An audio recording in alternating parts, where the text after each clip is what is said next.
Hey guys, today I just want to talk to you about remineralizing our teeth.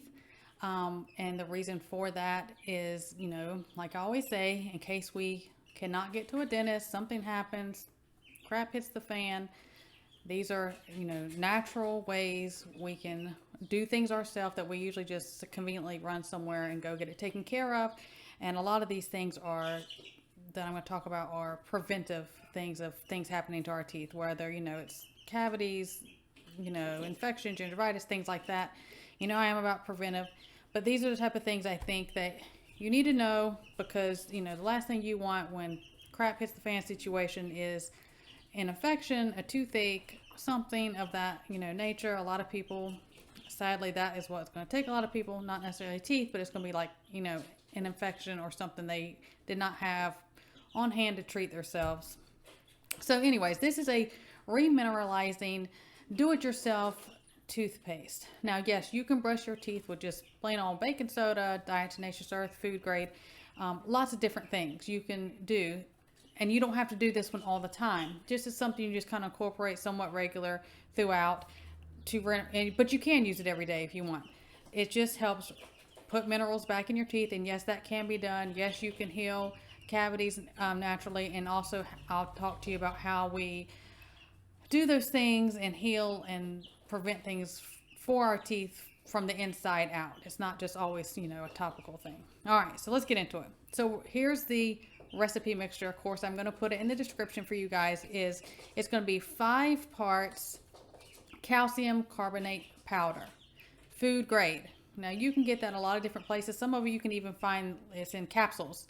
And you can just open those up and use it that way. There's lots of different places. Even, I believe, even Walmart, maybe Walmart.com carries it. Amazon, I've seen it. Different health food stores, things like that. So 5 parts of that.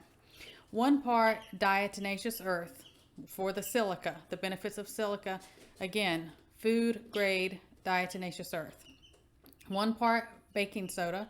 And you can add xylitol for taste to this if you want. I do not add it to mine, but you can put that in there if you want. And then a lot of people, again, I do not put this one in mine, is you can put several drops of essential oils. I am very sensitive to essential oils. I just cannot even mess with them.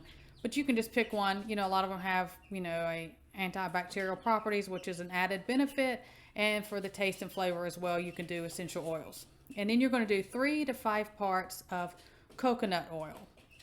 And so the reason 3 to 5, everyone's mixture is going to be, and none of this has to be exact. Like, this isn't some, exact formula. But what you do is you mix all your dry ingredients first, get those incorporated very well. Let me step back. One of the things, if you cannot get or have the calcium carbonate powder, and what you can use, my grandmother did it this way before I knew anything about the carbonated powder stuff, was you take your cleaned and dried eggshells, and the little thin clear membrane on the side, you can peel that out. You do that, clean, dry. Sometimes she would like kind of pop them in the oven for a little bit and just really dry them out, kind of disinfects them or whatever, and then you get that into a powder. Like, it can be in a blender, one of those ninja things, anything to put that into a powdered thing. You can use the eggshell powder in place of the calcium carbonate.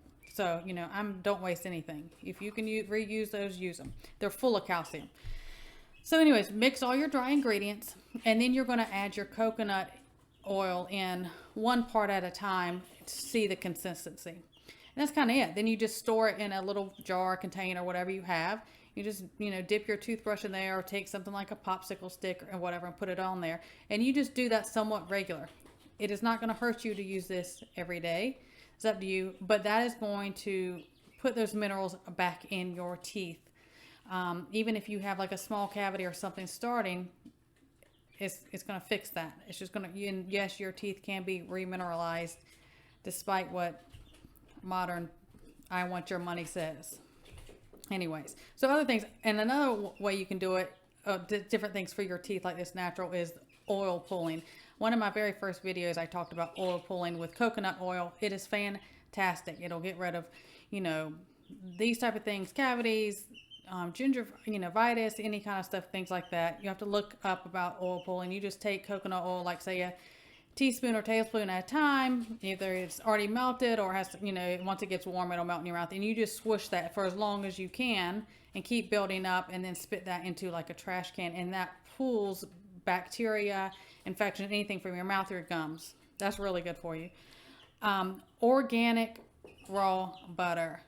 If you can get that in your diet or find it, it is really good for the calcium that's in that for our teeth. Organ meat, that's a hard pass for me. I just don't do organ meat. I mean, if I was starving or something, but that's just not my thing. But it's fantastic for your teeth. Bone broth, and you know, I say when you do your meats, if you cook a whole bird or whatever bones you have, save your bones. I just take a gallon-sized Ziploc freezer, and I fill, when I have those bones after we've ate whatever, I just fill that bag up, and then eventually it gets full enough, and I just throw them all in a pot, and I make bone broth from it. Cod liver oil, because it's very high in fat-soluble vitamin A, D, and K, which is fantastic for our teeth. Again, from the inside out, I mean, from our inside out, it's going to help heal, fix, and strengthen our teeth. Magnesium, and then gelatin. You know, you can buy the unflavored just gelatin packs. You can get those. They're like non-GMO, different things. And that's kind of like how if you were doing your bone broth, you kind of pull that same thing. You can incorporate, some people just put gelatin in their hot drink. If they have hot tea or coffee, they just put a little bit of gelatin every day and get it in. I do not do that one much, but you know, that's another one that you can do to help that. I just, you know, this is, again, if we're in a bad situation, know these things, have them on hand to prevent or heal or fix things as much as you can. Now, if you have a severe break or something like that, you know, my teeth are my boogaboos, okay? I mean, I am terrified of my teeth. Thank God I've never had any problems with mine. But even when I was a trauma nurse, if we would have, you know, accident patients and stuff come in, their teeth would be broken out, they would hit steering wheels. That was just, you could be torn in half, I was fine. But if your teeth were broken up, I had a hard time getting through that one. But I hope this helps you guys. And it's something that it works really well. And I've used it for many, many years. My kids, everyone, we've always used it, and nobody's had any dental problem issues. So hope it helps you guys. Everyone stay well. God bless. And I will see you next time.